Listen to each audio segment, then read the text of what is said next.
তেওঁ যোৱা 25 তাৰিখৰ পৰা কলেজত অনুপস্থিত হৈ আছে। 25 ছেপ্টেম্বৰৰ পৰা নহয় না, যোৱা মাহত। এইটোৰ কাৰণে তেখেতে কলেজত নাহে বা এইটোতো আনঅথৰাইজড, গতিকে আনঅথৰাইজড হিচাপে আমি এইটো আইডেণ্টিফাই কৰিছোঁ। পুলিচে বিচাৰি তেখেতক আহিছিল নেকি? পুলিচে তেনেকুৱা মোক কোৱা নাই যে তেওঁক বিচাৰি আহিছোঁ। তেওঁ এইটোৱে কৈছে যে তেওঁক লগ পালে হয়তো মই তেওঁৰ পৰা কিবা ইনফৰমেশ্যন ল'লোঁ।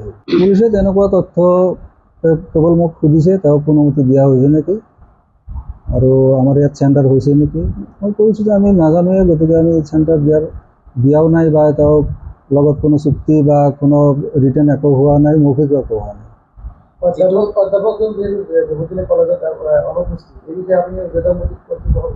হয়, মই ঊৰ্ধ্বতন কৰ্তৃপক্ষক ইতিমধ্যে জনাইছোঁ। তেখেতে পৰোক্ষ হিচাপে কিবা এখন লেটাৰ দিছে ছুটিৰ কাৰণে, মেডিকেলৰ কিবা কাৰণে।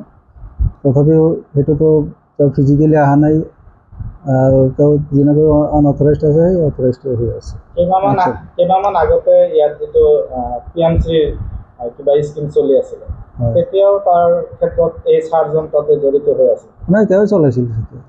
মানে কলেজত যিবিলাক ষ্টুডেণ্ট আছে পঢ়া, তেওঁলোকক কিবা তথ্য বা ডাটা বেলেগ কলেজৰ লগত সংযোগ কৰা হৈছে নেকি তেনেকুৱা?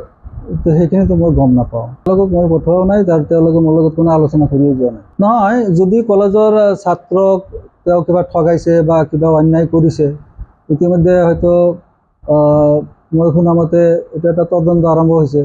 গতিকে তদন্ত আৰম্ভ হৈছে, তেওঁ যদি প্ৰমাণ হয় দোষী বুলি, তাৰ দোষৰ শাস্তিটো পাবই লাগিব। যি বিষয়ে পুলিচ আহিছিলে, আমাৰ কলেজত যি বিষয়ে পুলিচ আহিছে, পুলিচে যিখিনি সুধিছে মোক যে আমাৰ ইয়াত মানে বিশ্বকৰ্মাৰ কিবা আঁচনি কৰাৰ কাৰণে বৰ্তমান কোনো চেণ্টাৰ চলোৱা হৈছে নেকি বা কোনো চেণ্টাৰ চলোৱাৰ কাৰণে কলেজৰ পৰা কিবা অনুমতি দিয়া হৈছে নেকি, তেনেকুৱা প্ৰশ্ন কৰিছিল। প্ৰশ্নৰ উত্তৰ এইটোৱে যে আমাৰ মহাবিদ্যালয়ত বৰ্তমান কোনো স্কিম কৰাৰ কাৰণে অনুমতি দিয়া হোৱা নাই। ডিপাৰ্টমেণ্ট আছে, এইটো এতিয়া তালা মাৰা আছে, কিন্তু তাৰপিছত ইয়াত ছাৰ নামৰ ছাৰে ফৰ্মবিলাক বিতৰণ কৰিছিল আৰু হোৱাটছএপতে গ্ৰুপো আছিল, তাত এনাউন্স কৰা দিয়া হৈছিল যে ক'ত কেতিয়া হ'ব, মানে অনলাইন কাৰ হ'ব। গতিকে তাতে একবাৰে নহয়, এটা গ্ৰুপ আহিছিল, অনলাইন কৰা হৈছিল, তাৰপিছত সেইবিলাক ফৰ্ম ফিল আপ কৰা হৈছিল যে এতিয়া ৰেকৰ্ড আছে, কিন্তু সেইবিলাক যে অৰিজিনেলবিলাক এতিয়া নাই। কাৰ ওচৰত আছে সেইবিলাক মই নাজানো। সেনেকুৱা কোৱা নাই, জাষ্ট ক'লে যে তোমাক পাছ হৈ যাবা, কাৰণ এইবিলাক স্কুল কলেজৰ ডিপাৰ্টমেণ্ট মৰা হয়, তো এইবিলাক আমি মেনেজ কৰি ল'ম, তোমাক এক্সাম দিব নালাগে, তুমি জাষ্ট আমাৰ কামক হেল্প কৰা, তোমাক কিবা পইচা এটা দিম আৰু তুমি হেল্প কৰা, তুমি ভাল মানুহ। মানে তেতিয়া মোক কৈছিল, মানে ফচি গৈছিল, মানে এনেকৈ কৈছিল, মিঠা সুৰে কৈছিল। তুমি অনলাইনত যিখিনি কাম কৰি আছিলা তাৰ বিনিময়ত কিবা দিব বুলি কৈছিল, চাখৰ এটা পইচা দিব বুলি কৈছিল, আৰু এটা আশাও দিছিল যে এইবিলাক চৰকাৰী কাম হয়, যিহেতু যদি বেছি ভালকৈ কৰা তোমাক কিবা চাকৰিও হ'ব পাৰে। গুৱাহাটীত নুৰজামান ছাৰে কয়, যিহেতু এইটো চেণ্টাৰ হোৱা নাই, শুনা পাতে কয় চুনতুলি আঞ্চলিক অঞ্চল এতিয়া চেণ্টাৰ হ'ব, তেতিয়া মানুহ লাগিব, এটা আই টি হেড লাগিব, তো যিমান পাৰে শিকি থাকা। তো আমি গুৱাহাটীত গৈছিলোঁ, মই যে শিকবাৰ গ'লে গৈছিলোঁ, আৰু নুৰ ইছলামে কিবা এটা ভাউচাৰ পাব কলেজৰ ফ্ৰেছমেনৰ কাৰণে, সেইকাৰণে মই গৈছিলোঁ নুৰ ইছলামৰ লগত, জিয়াছৰ লগত। জিয়াছে মোক লৈ গৈছিল। পুলিচে মাতা নাই, নুৰজামান ছাৰে পঠাইছে।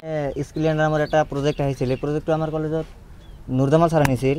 এই অনাৰ পিছত আমাৰ ছাৰসকলৰ লগত কিবা মিলি মিটিং এটা চাগে দিছিল, মই সিমান নাজানো, কিন্তু দিয়াৰ পিছত আমাক এটা ফৰ্ম দিছিল যে ছাৰসকলে কৈছিল এটা ফৰ্ম দিলে, ফৰ্মটো ফিল আপ কৰি দিয়াৰ পিছত মান্থলি 2000 টকা সোমাব ষ্টুডেণ্টৰ নামত। সেইটো লৈ কিনে ফৰ্মটো আমি ফিল আপ কৰি জমা দি দিছোঁ। দিয়াৰ পিছত কেইদিনমান পিছত আমাক যিসকলে চেণ্টাৰ প্ৰভাইড কৰে, ক'ৰ পৰা আহিছে নাজানো, মনোজ কুমাৰ বুলি শুনা পাইছোঁ, সি মাতিলে যে তোমালোকক গাইড কৰাৰ কাৰণে কাক কাক মাতি দিছে। আমাকতো নুৰজামান ছাৰে ফাৰ্ষ্টতে দি দিছে 3-4জন যে তোমালোকে লগত সহায় কৰিবা।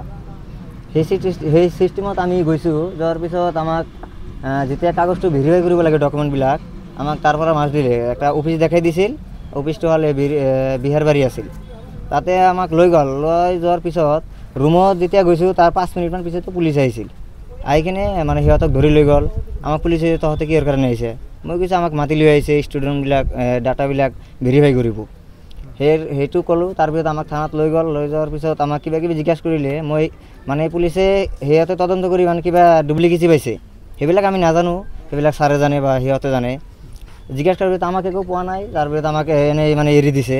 তাৰপিছত শুনামতে বেলেগ কিবা ডাটাবিলাক লৈ কিনে মাৰ্কশ্বিটবিলাক কিবা ফেক মাৰ্কশ্বিট বনাইছে। আগত যেনেকুৱা পাৰ্চেণ্টেজ বা ডেট অফ বাৰ্থ আছে সেইবিলাক মানে এই কৰিছে, উল্টা পাল্টা কৰিছে। এটা কলেজ একচুৱেলি যেনেকৈ চলিব লাগে এইটো কলেজ তেনেকৈ চলা নাই। মানে আমাৰ এইখন কলেজৰ শিক্ষকবিলাকে গুৰুত্ব দিলেহে আমাৰ ষ্টুডেণ্টবিলাকে কলেজত আহিব। আমাৰ ষ্টুডেণ্টবিলাকে ইমান এটেণ্ডেঞ্চ নাথাকে এই কলেজত।